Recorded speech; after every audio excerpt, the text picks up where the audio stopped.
Démontrer, alors la date n'est pas choisie au hasard, c'est juste avant la campagne des feux, démontrer que des choses sont possibles. Ce n'est pas une fatalité l'incendie en Corse. Simplement, il faut pouvoir anticiper, il faut pouvoir travailler en amont, ne pas attendre que l'incendie se déclare. Et là, les pompiers, avec des pompiers de renom tels que vous avez pu les voir, et les agriculteurs, il y a des solutions à trouver. Et il y a une urgence à trouver ces solutions. Donc ces solutions, elles passent par la maîtrise du foncier, elles passent par le principe de mettre au cœur du dispositif de lutte contre l'incendie, de mettre l'agriculteur, alors que trop souvent, il a été considéré comme l'incendiaire et l'homme à abattre, plutôt que l'homme qui devait participer à la résolution du problème.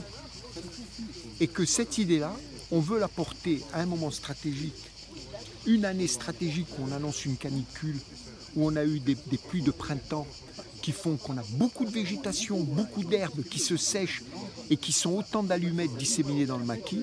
Donc on a voulu le faire à ce moment-là pour dire qu'il n'y a pas de fatalité, qu'il faut une volonté à la fois politique, administrative, juridique, des moyens financiers aussi, qui seront toujours beaucoup moins chers que les interventions au moment où il y a l'incendie, avec les dégâts des forêts, les dégâts, la perte de la forêt, la perte peut-être aussi des vies humaines, dans des incendies forts avec du vent.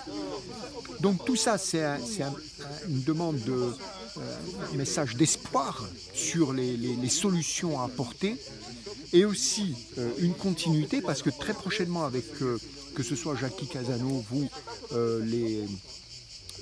Louis-Antoine Coq, la Chambre d'agriculture va continuer avec son bâton de pèlerin. Nous allons continuer à revendiquer cette association de l'agriculteur dans la lutte contre l'incendie. C'est gagnant-gagnant pour la société corse tout entière.